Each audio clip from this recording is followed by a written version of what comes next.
एक छोटे से गांव में एक गरीब औरत ने एक पुत्र को जन्म दिया।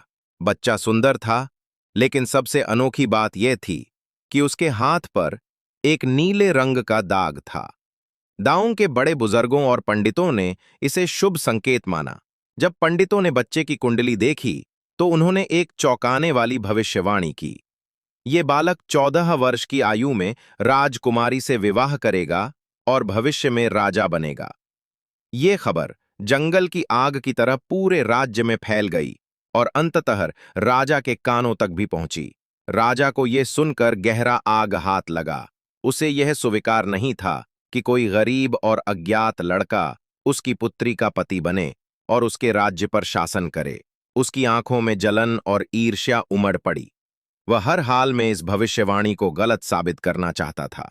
राजा ने तुरंत सैनिकों को भेजा और नवजात शिशु को उसकी मां से छीन लिया। लेकिन वो सीधे बच्चे को मारने का आदेश नहीं दे सकता था, क्योंकि ये उसकी प्रतिष्ठा के खिलाफ था। उसने एक चाल चली, बच्चे को एक लकड़ी के संदूक में बंद करवाकर नदी में बहा दिया। उसका मानना था कि बच्चा या तो नदी में डूब जाएगा या किसी हिंसक जीव का शिकार बन जाएगा। राजा द्वारा नदी में बहाया गया संदूक बहता हुआ दूर एक गांव की ओर चला गया। संयोग से वो एक पंचक्की में जाकर अटक गया। उस पंचक्की का मालिक एक दयालु वृद्ध व्यक्ति था, जिसका कोई संतान नहीं था। जब उसने संदूक खोला तो अंदर एक मासूम नवजात शिशु को देखकर वो दंग रह गया। बच्चे की नाजुक मुस्कान ने उसके हृदय को पिघला दिया और उसने उसे अपनी संतान के रूप में पालने का निश्चय किया। वृद्ध व्यक्ति ने बच्चे का नाम वीर रखा और उसे बड़े प्यार से पाला। वीर बचपन से ही बुद्धिमान और साहसी था।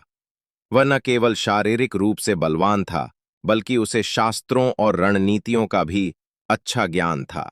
समय के साथ वो एक सुंदर, विनम्र और चतुर युवक बन गया। गांव में सभी उसे पसंद करते थे, लेकिन वीर को हमेशा ये जिज्ञासा बनी रहती थी कि वो वास्तव में कौन है और उसके माता पिता कौन थे। वृद्ध व्यक्ति ने उसे बताया कि वह उसे नदी में बहते हुए मिला था, लेकिन उसके असली माता पिता के बारे में कोई जानकारी नहीं थी। वीर की बुद्धिमत्ता और वीरता की चर्चा दूर दूर तक फैल गई। एक दिन राजा ने उसे देखा और उसके हाथ पर नीले रंग का दाग देखकर कि यह वही बच्चा है जिसे उसने मरवाने का आदेश दिया था। यह जानकर राजा का हृदय ईर्ष्या और क्रोध से भर गया। उसने सोचा कि यदि यह युवक जीवित रहा तो भविष्यवाणी सच हो जाएगी और वह उसकी बेटी से विवाह करके राजा बन जाएगा।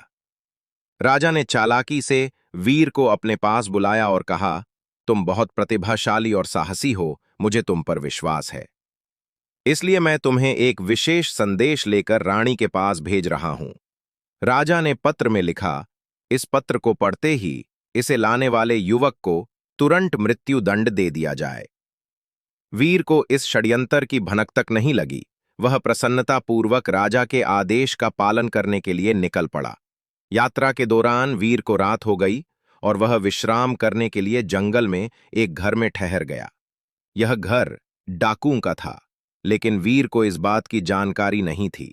डाकू पहले तो उसे लूटने का विचार कर रहे थे, लेकिन जब उन्होंने देखा कि वह सीधा सादा और परोपकारी युवक है, तो उनका हृदय पिघल गया। रात में जब वीर सो रहा था, तब डाकून ने जिज्ञासावश उसके पास रखा पत्र खोलकर पढ़ा। राजा की क्रूर योजना जानकर वे अत्यंत क्रोधित हुए। उनमें से एक चतुर डाकून ने योजना बनाई और पत्र को बदल दिया। अब उसमें लिखा था, इस युवक का स्वागत किया जाए और तुरंत राजकुमारी के साथ उसका विवाह कर दिया जाए। अगले दिन वीर राजमहल पहुंचा और पत्र रानी को सौंप दिया। रानी ने जैसे ही पत्र पढ़ा, वह प्रसन्न हो गई। उसे लगा कि राजा ने खुद इस युवक को अपने दामाद के रूप में स्वीकार कर लिया है। तुरंत राजमहल में विवाह की तैयारियां शुरू कर दी गई। जल्द ही राजकुमारी का विवाह वीर से हो गया। जब राजा महल लौटकर आया और उसने देखा कि उसकी बेटी का विवाह उसी युवक से हो चुका है जिसे वह मारना चाहता था, तो उसका गुस्सा 7वें आसमान पर पहुंच गया। वो सोचने लगा कि सीधे तौर पर उसे मारना अब संभव नहीं। वह अब राजकुमारी का पति था। राजा ने सोचा कि इसे असंभव कार्य पर भेजकर मरवा दिया जाए। राजा ने युवक को दरबार में बुलाया और कहा, यदि तुम सच में मेरे योग्य दामाद बनना चाहते हो तो तुम्हें मेरी एक परीक्षा देनी होगी। युवक ने निडर होकर कहा, मुझे बताइए, मुझे क्या करना होगा। राजा ने मुस्कुराते हुए कहा, तुम्हें शैतान के सिर से 3 सोने के बाल लाने होंगे। यदि तुम ये कार्य सफलतापूर्वक कर पाते हो तो मैं तुम्हें अपना उत्तराधिकारी मान लूंगा, लेकिन यदि तुम असफल हुए तो तुम्हें मौत मिलेगी। ये सुनकर दरबार में सन्नाटा छा गया। सभी जानते थे कि यह कार्य असंभव था, क्योंकि शैतान के महल तक कोई भी व्यक्ति जीवित नहीं पहुंचता। लेकिन युवक को खुद पर पूरा विश्वास था। उसने राजा की शर्त स्वीकार कर ली और यात्रा के लिए निकल पड़ा। राजकुमारी को इस परीक्षा की चिंता हो रही थी, लेकिन युवक ने उसे दिला सके।